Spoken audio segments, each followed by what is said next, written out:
Il est 19h50. Bonsoir à tous. Voici les titres de l'actualité de ce lundi. La communauté musulmane vent debout contre le livre Excellence en sciences de la classe de 5e, objet d'une vive polémique dans les réseaux sociaux et dans la presse depuis quelques jours. Alors que la polémique justement continue d'enfler, l'ouvrage en question se fait rare dans les librairies ainsi que les autres livres au programme scolaire de cette année. Comment les enseignants parviennent-ils donc à dispenser des cours aux enfants dépourvus de support manuel? Nous leur poserons la question dans ce 19h50. À la une également ce soir, encore de nombreux déplacés enregistrés dans la crise anglophone, persécutés par la terreur imposée par des sécessionnistes. Des populations migrent vers d'autres localités. Des déplacés venant du sud-ouest et du nord-ouest ont été accueillis dans la ville de Ntui par les populations locales. Elles reviennent dans ce journal sur l'horreur qu'elles ont vécue avant de partir de leur lieu d'habitation respectif. Et dans l'actualité également ce soir, les gouverneurs de région du Cameroun essayent de trouver des solutions pour assurer le déroulement de l'élection dans les partis anglophones du Cameroun. Ces zones en proie aux attaques sécessionnistes doivent être pacifiées pour permettre l'accomplissement d'un scrutin sans anicroche. Voilà pour le sommaire.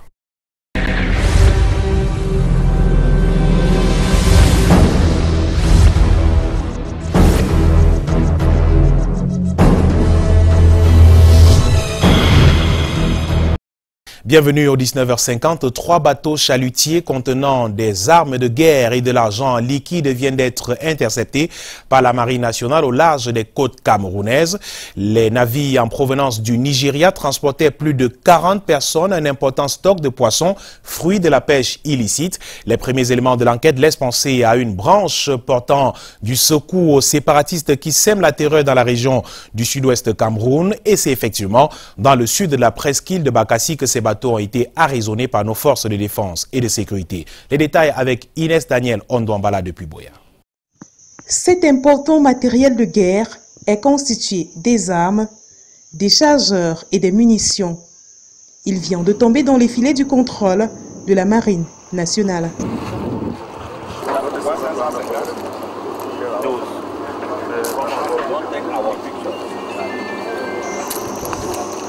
Ces armes, qui étaient destinées aux assaillants terroristes, sont parties du Nigeria pour le Cameroun en passant par la presqu'île de Bakassi. So I was saying that we are here today because one of our vessels that was doing its routine patrols at sea intercepted 3 fishing vessels in Cameroonian waters south of the Bakassi Peninsula. Alors que ces 3 navires se passaient pour être des bateaux de pêche, le pot rose a été découvert grâce à une fouille minutieuse. En plus de cet arsenal de guerre, une forte somme d'argent en coupure des billets de banque en naira devront servir au financement des actes de déstabilisation. À bord des 3 chalutiers, 43 hommes, ces trafiquants méditent sur leur sort, dont les mailles des forces de défense et de sécurité.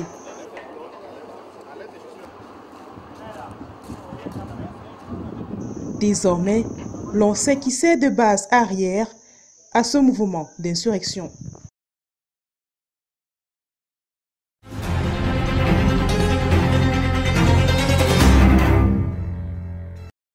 Nous le disions en titre, la communauté musulmane rejette avec vigueur le livre Excellence en sciences de la classe de 5e, objet d'une polémique depuis quelques jours au Cameroun.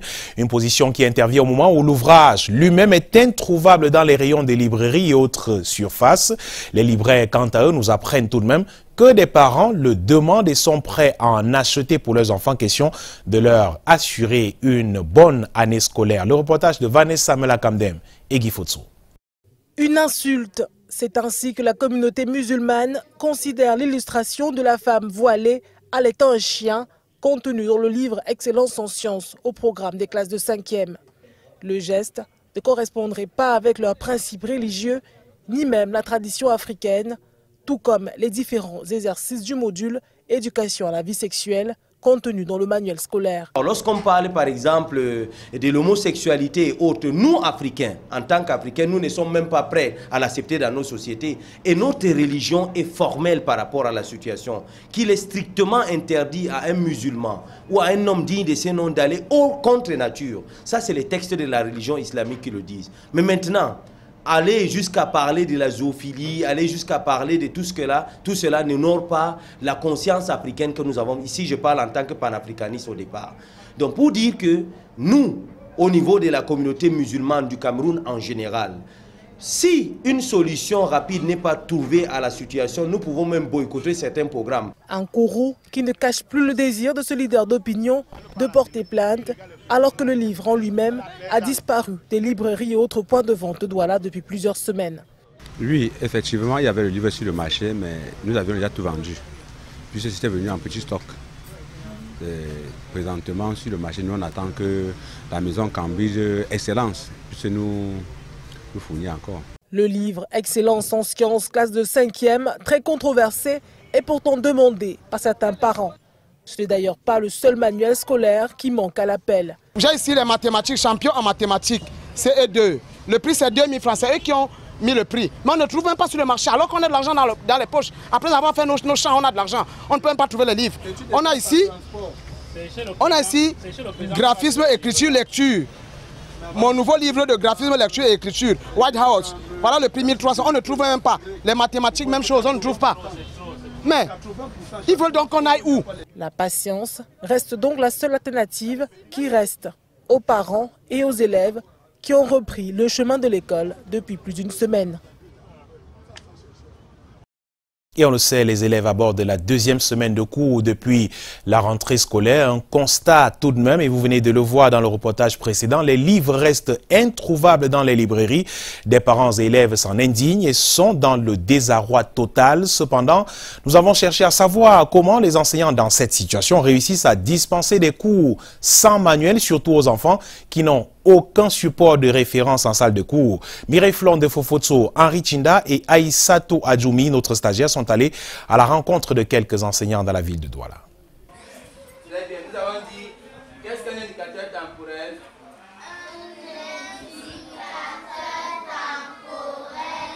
Nous l'avons trouvé en plein cours de conjugaison. Victor Ngomo, enseignant de français en classe de CE1. Donner une leçon lorsque les élèves n'ont pas de support sur lequel se repérer n'est pas toujours facile. Ceci peut avoir un impact négatif sur les apprenants. Ça aura l'impact sur leur formation puisque déjà tous ne seront pas amenés, n'iront pas dans la même lancée. Puisque si vous, déjà en donnant des devoirs, certains vont faire les devoirs et d'autres ne vont pas faire les devoirs.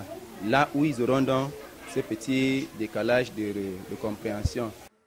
Cette autre enseignante, Aïcha, par contre, a choisi une autre stratégie pour pallier ce problème afin de permettre à tous les élèves d'être à la page. Quelques élèves ont eu quelques livres, mais pas tous. Je pense que nous voulons utiliser les livres dans les salles de classe. Le peu que nous avons, nous essayons un peu d'arranger la situation de manière à ce que chaque élève puisse suivre la leçon sans problème, sans difficulté. Nous essayons d'avoir au moins un livre par banc. Dans le banc sur lequel il y a 2 livres, là où il n'y a pas de livre, nous envoyons de l'autre côté. C'est un peu ça. Un tour effectué dans les librairies pour en savoir davantage sur la disponibilité des livres champions, vu qu'ils font partie de ceux indisponibles. Les rayons à eux réservés sont vides. Par exemple, comme les champions en français et maths 1, enfin tous les livres qu'on a changés, il n'y a pas de manuel scolaire. Vraiment, les parents sont dépassés. Les livres ne font que venir en petite quantité, tantôt c'est fini. On ne fait que nous renvoyer dans 2 semaines, fin du mois, ainsi de suite. Grande est la déception des parents qui devront encore attendre 2 semaines pour pouvoir fournir des livres à leur progéniture.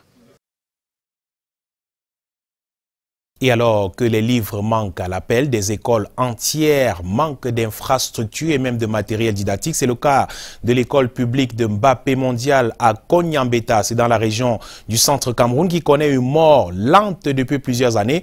Pas assez de personnel, pas de matériel. L'école survit en résistant au sale temps depuis bientôt 8 ans, alors qu'un bâtiment nouveau lui a été offert par une organisation non gouvernementale. L'accès n'est pas encore permis. Résultat des cours, cette rentrée se fera encore au gré des caprices climatiques pour les nombreux élèves de cette école. Aimé Catherine Moukouri et Espoir Bahia. Un abri décrépit dont la toiture en paille ou ce qu'il en reste ne demande qu'à se plier aux caprices du vent. Voici ce à quoi ressemble l'école publique de Mbappé Mondial dans le département du Mbamé-Inoubou.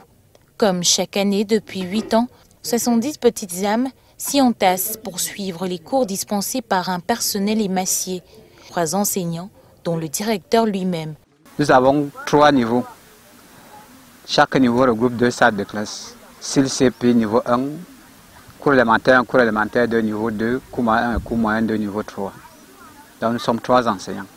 Avec cette saison de pluie qui est revenue, nous avons une interruption de cours à tout moment dès qu'il commence à pleuvoir. Cette année, l'espoir d'intégrer ce nouveau bâtiment offert par une ONG a été douché. Cette rentrée encore, les enfants ont dû faire face à la forte pluviométrie qui les contraint à de longues récréations sur la véranda de la bâtisse moderne. Nous avons réussi à faire 3 salles de classe. Maintenant, il y a un problème de toilette qui se pose pour qu'on nous libère le bâtiment. Pendant que l'école est déjà construite, les parents ne veulent pas vraiment leur père s'engager pour faire ce que et leur revienne des droits pour ses enfants. Depuis 2010, la situation de Bapé mondial n'a pas évolué et le mauvais temps, au propre comme au figuré, continue de faire ombrage à l'éducation des écoliers de Konyambeta qui n'ont que l'humeur du ciel pour seul agenda.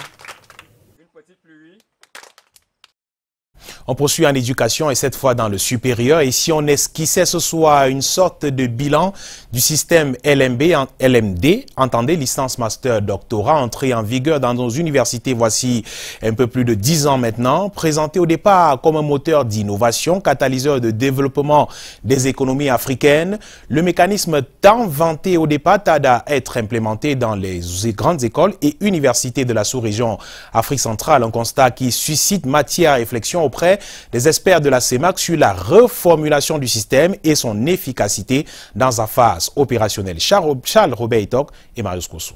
Opérer un diagnostic sur la situation, envisager les hypothèses de restauration et même de réformation du système LMD dans la sous-région Afrique centrale afin de le rendre opérationnel, efficace, à la hauteur des défis et attentes. Tel est l'objectif fixé par l'atelier de démarrage des études portant sur la formation professionnelle et le système LMD en Afrique centrale. Pour que au moins toutes les difficultés que nous trouvons dans l'arrimage au système LMD dans nos centres de formation puissent être compétitifs au niveau du marché de l'emploi. L'atelier vise à accompagner les États de la CEMAC dans le développement de leurs économies à travers une approche méthodologique et des modalités de collecte de sorte à garantir des résultats obtenus de leur adéquation avec les besoins. Et donc ici aujourd'hui, en tirant bénéfice de la coopération entre la CEMAC, l'Afrique centrale et l'Union européenne, identifier les niches d'intervention concernant la formation professionnelle pour arrimer tout ce qui existe en ce moment sur le système LMD, qui est un système qui a été choisi aujourd'hui comme la référence. L'atelier permettra d'adopter une orientation générale pour le développement du système licence master doctorat en zone CEMAC.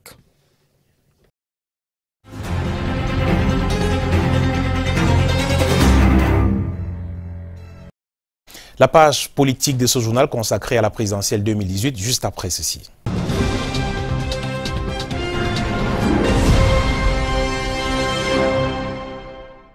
La 7e concertation entre Elections Cameroun et les acteurs du processus électoral n'a pas été de tout repos. Au centre de la polémique née de cette session, la qualité des acteurs appelés à paraffer le code de bonne conduite avant la prochaine présidentielle. Arguments et contre-arguments de cette autre pomme de discorde sur le chemin des taudis 2018. C'est dans cet élément que signent Patrick Ngwanya, Patrick Christian Dobo et Marius Kossou. La dernière rencontre entre Elecam et les acteurs du processus électoral a laissé comme un goût d'inachevé sur le consensus au sujet du code de bonne conduite au menu de cette 7e concertation. La pomme de discorde, la remise en question de la qualité de certains acteurs désignés persona non grata, parmi lesquels se comptent les membres du G20 qui ont récemment déclaré leur soutien aux candidats du parti au pouvoir. Voilà, nous espérons que Elecam va donc tenir parole et que, bien évidemment, Elecam, pour les prochaines réunions, ne s'attellera plus à faire dans la provocation, parce que c'est d'une provocation qu'il s'agit. Et les Camerounais doivent mettre fin, n'est-ce pas, à cette forfaiture, parce que ce qui s'est passé hier, c'est une forfaiture dont nul n'a absolument besoin en ce moment sensible de la vie de notre nation. Je ne connais pas de parti politique qu'on appelle G20, sauf s'il vient d'être créé. Mais à ma connaissance, le G20, c'est un regroupement hétéroclite, n'est-ce pas, de représentants de partis politiques qui, même le plus souvent, ne parlent que pour eux-mêmes. Comme on pouvait s'y attendre, cette position, balayée d'un revers de la main par les mises en cause, est également perçue par certains analystes politiques comme une mauvaise interprétation de l'initiative de l'organe en charge du processus électoral. Non, en réalité, le code de bonne conduite implique tout le monde, même ceux qui ne sont pas candidats. À partir de ce moment-là, ceux qui soutiennent des candidats doivent aussi respecter le code de bonne conduite. Parce qu'on ne peut pas, par exemple, lors d'une élection, tenir des propos désobligeants. On ne peut pas, par exemple, lors d'une élection, appeler, par exemple, à la sécession. On ne peut pas, par exemple, lors d'une élection, avoir des positions qui vont à l'encontre même de l'éthique démocratique. Dès lors, tous ceux qui sont impliqués, même s'ils ne sont pas candidats, même si leurs partis ne sont pas engagés dans l'élection, dès lors que d'une manière ou d'une autre, ils se sentent partie prenante au processus électoral, doivent respecter le code de bonne conduite. Quoi qu'il en soit, cette autre passe de joute verbale, à quelques jours de l'ouverture de la campagne électorale, démontre à suffisance la montée d'adrénaline dans les états-majors où arguments et contre-arguments vont davantage s'opposer.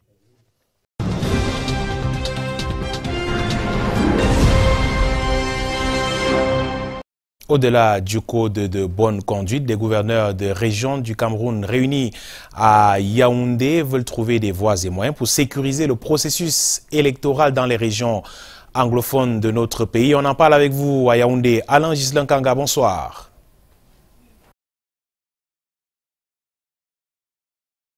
Michael, bonsoir à tous. La situation sécuritaire au Cameroun en évaluation depuis ce matin à Yaoundé par les gouverneurs des 10 régions à l'occasion de leur première conférence semestrielle.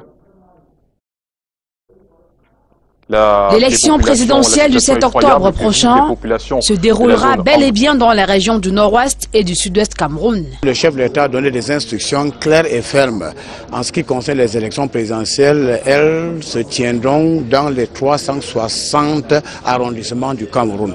L'année scolaire en cours sera également encadrée dans ces deux régions.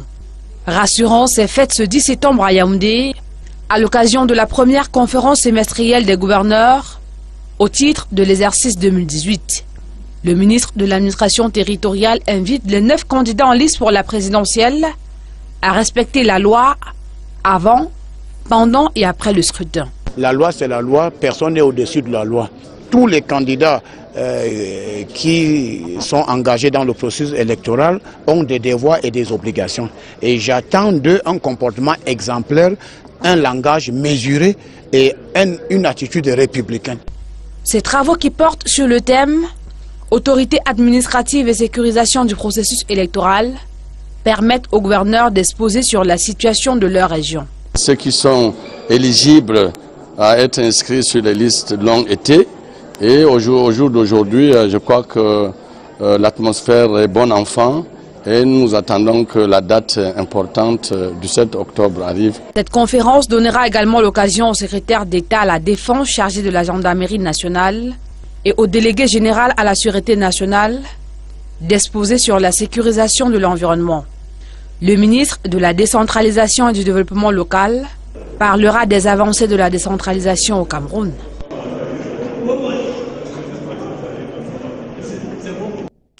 Au-delà de la protection des électeurs, le Cameroun est au cœur d'une multitude de conflits dont les gouverneurs doivent trouver des réponses urgentes.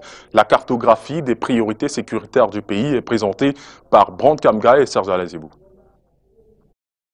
C'est l'un des derniers forfaits des sécessionnistes dans le nord-ouest, la destruction de 5 véhicules de transport en commun dans la nuit de samedi à dimanche à Akoum.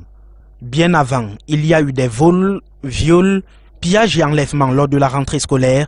Le gouvernement se dit optimiste. Les mesures appropriées ont été prises, n'est-ce pas, pour neutraliser les terroristes qui, le rappelons toujours, c'est une infime minorité. Les Camerounais veulent la paix, ils veulent vivre ensemble.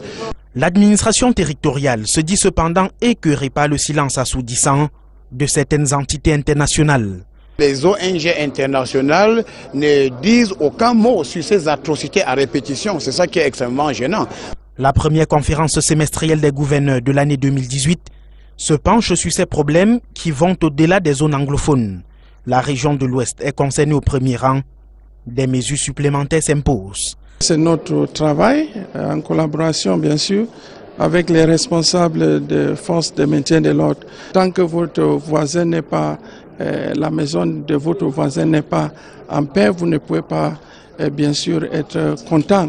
Entre crise anglophone et lutte contre Boko Haram, la gestion des réfugiés centrafricains est tout aussi préoccupante à l'Est et dans l'Adamawa. C'est vrai, de temps en temps, nous avons quelques cas de vol qui sont signalés, ça et là, qu'on met sur le compte de ces réfugiés. Mais avec le HCR, les autorités administratives, nous parvenons donc à réconcilier ces habitudes.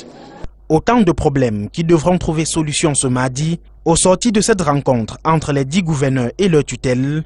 Le contexte l'impose. Les attaques incessantes des sécessionnistes dans les régions du nord-ouest et du sud-ouest poussent les populations à trouver refuge ailleurs. La ville de Ntui, dans le Mbamekime, vient d'accueillir plus d'une 50aine de déplacés. Ces derniers, émus par cette hospitalité, invitent les autorités à prendre davantage compte de leur situation. Laetitia Debilong. Des centaines de déplacés en provenance des régions du nord-ouest et du sud-ouest du Cameroun, touchés par la crise dite anglophone, sont accueillis dans la ville de Ntui, chef-lieu du département du Mbamekime, par les populations locales. Ici à Ntui, nous parlons simplement des Camerounais. Anglophones ou francophones, nous, on ne connaît pas ça. Les populations qui sont celles autochtones ont ce qu'on appelle une hospitalité légendaire. Dans leur fuite, ces centaines de déplacés ont tout laissé derrière eux, y compris leurs pièces d'identité. Impossible donc pour ces derniers de décliner leur identité.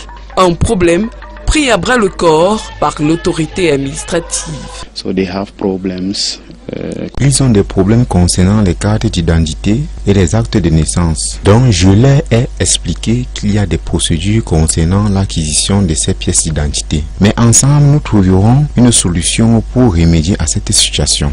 That they will not face any difficulties. Voilà qui lève l'inquiétude de ces déplacés. Ce que a dit le sous-préfet rassure tous les anglophones, qu'ils soient du nord-ouest ou du sud-ouest, qu'ils soient ceux qui se sont basés ici depuis 1970 ou ceux qui sont en train de fuir pour venir ici, ça nous rassure que nous sommes en parfaite sécurité. En santé, le ministre de la Santé publique a reçu ce jour une forte délégation d'experts américains dans l'optique d'améliorer la prise en charge des populations. Pour en savoir davantage sur les aspects évoqués lors de leur échange, je vous propose d'écouter André Mamafouda. Il est au micro de Karl Mezatachuya.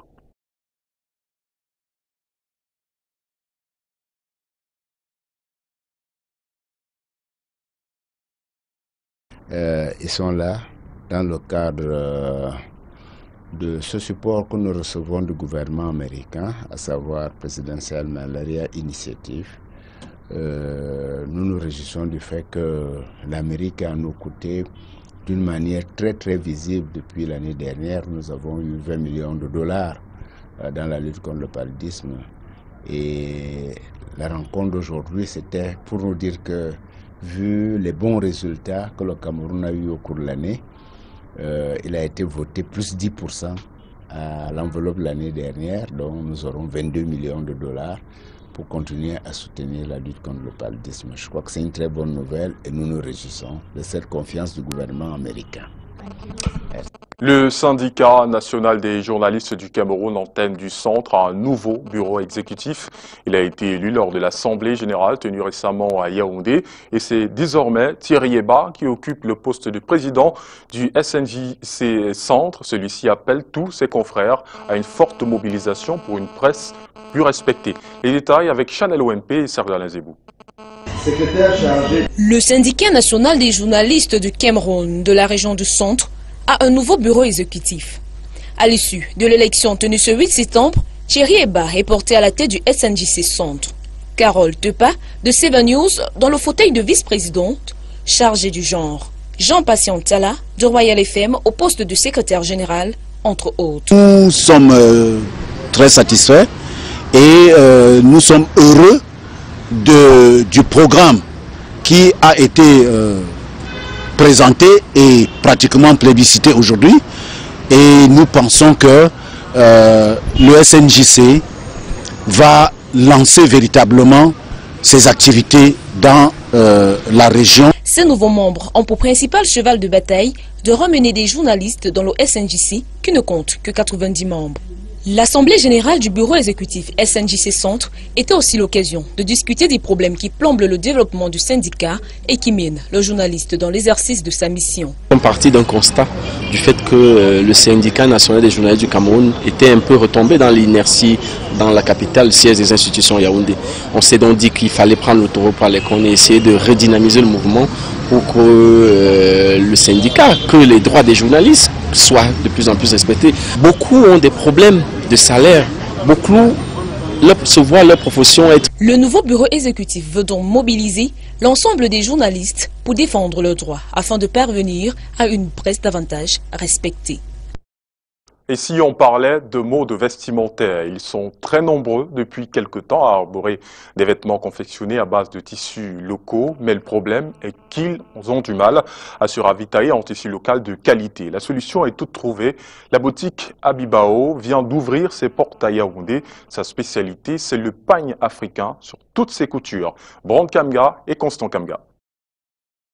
La capitale du Cameroun est désormais illuminée par une nouvelle boutique de vente des vêtements Made in Africa. Dénomination Abibao, spécialité, le pagne de chenou sur toutes ses formes. Il faut valoriser nos pagnes. Il faut montrer aux Blancs que nous avons du savoir-faire. Nous avons du savoir-faire, nous avons des stylistes. Tout le temps, quand je fais mes directs sur Facebook, je le dis tout le temps qu'il y aura Abibao sur les Champs-Élysées, Inch'Allah. Parce qu'il ne faut pas faire comme nos grandes soeurs et nos grands frères qui n'ont pas osé. Abibao ose. Moi, je vais oser. Et la prochaine boutique, Inch'Allah, ça sera sur les Champs-Élysées à Paris. Avant Paris, Yaoundé accueille l'ouverture officielle d'Abibao ce 8 septembre 2018. Situation géographique, nouvelle route Bastos face ART. Le public constitué de curieux et de fidèles clients de Douala découvre avec plaisir ce nouveau bijou. J'apprécie bien Abiba parce que je la connais depuis 4 ans. Elle fait de bonnes choses. Elle a un très beau tissu. Et je l'aime bien parce qu'elle valorise le pagne africain. Du bon pagne africain pour ce vêtis classe, la clientèle maîtrise par cœur les prix et marques des produits. Celle de Yaoundé n'ira plus à Abibao, Bonadibon à Douala. Le ravitaillement se fait désormais sur place. Il y a le designer qui vient en 30 yards, il y a le designer qui vient en 10 yards. En 10 yards, on le vend à 45 000 francs. Et en 30 yards, on le vend le mètre à 12 000 francs. Le designer en or, c'est 15 000 le mètre. Bonne qualité, bonne couleur. Vraiment, on est très content. De courage, ça amène notre frère, notre parent, les personnalités vont en bonne qualité. La sobre cérémonie d'ouverture des prêt-à-porter Abibao à la nouvelle route Bastos est aussi l'occasion de présenter les innovations du groupe. Abibao maintenant c'est un atelier de couture à la nouvelle route Bastos. Nous avons des machines, nous avons des tailleurs, nous avons déplacé des couturiers qui sont là. Nous avons des bassins, nous avons des garnitures. Donc ça sera du sur place désormais. Après Abidjan en Côte d'Ivoire et Douala au Cameroun, c'est au tour de Yaoundé d'accueillir Abibao Creation, spécialisé dans le pagne africain à moindre coût. Restons dans la mode avec cette fois les couleurs de l'élection Miss Le Cameroun. C'est le Cameroun. La Miss Charlie Flore et les 2 dauphines ont été reçues dans les prêt-à-porter Stella, partenaire officiel de cette 3e édition. Arnaud Gueffac et Constant Kamga. Une Miss, ça roule carrosse. La classe et le prestige mêlés. 3 demoiselles couronnées par le forum Facebook LCCLC. Le Cameroun, c'est le Cameroun. Au clair d'une découverte de partenaires. Accueil dans l'univers de l'élégance à Yaoundé Stella Prêt-à-Porter.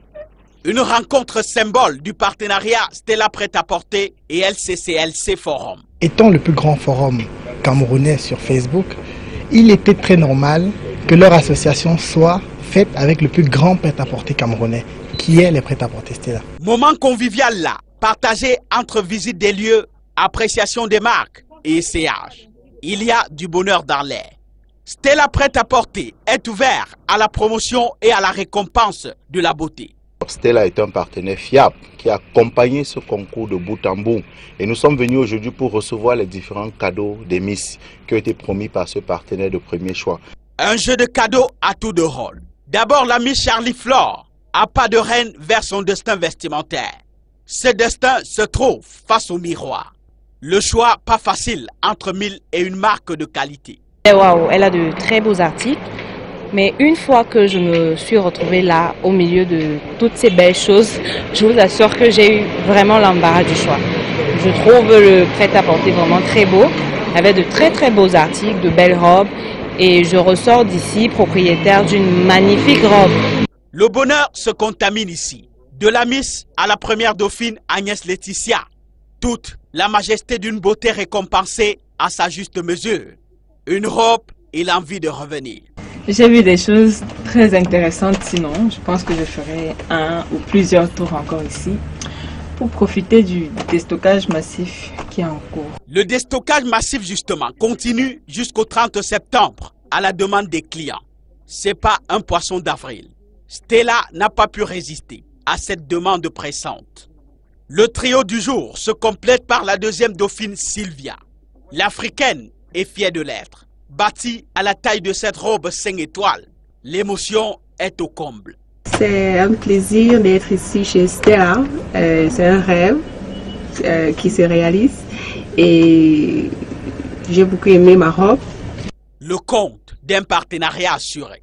Les filles repartent les mains chargées de cadeaux.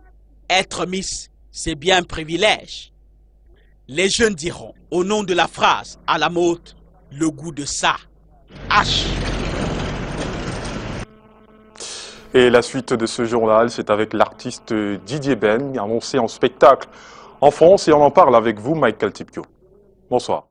Bonsoir Alain Gislain Kanga, et on parlera bien sûr de DJ Gérabin dans notre prochaine édition du journal. Ce sera donc demain à 13h. C'est ici que nous mettons un terme à ce journal. À 21h sur ces antennes, corps électoral avec Gislain Pierre et Sono. La place de la femme dans les programmes politiques pour cette élection du 7 octobre. Voilà qui fait l'essentiel de l'actualité. Merci d'avoir suivi. À demain, 19h50. Bonsoir.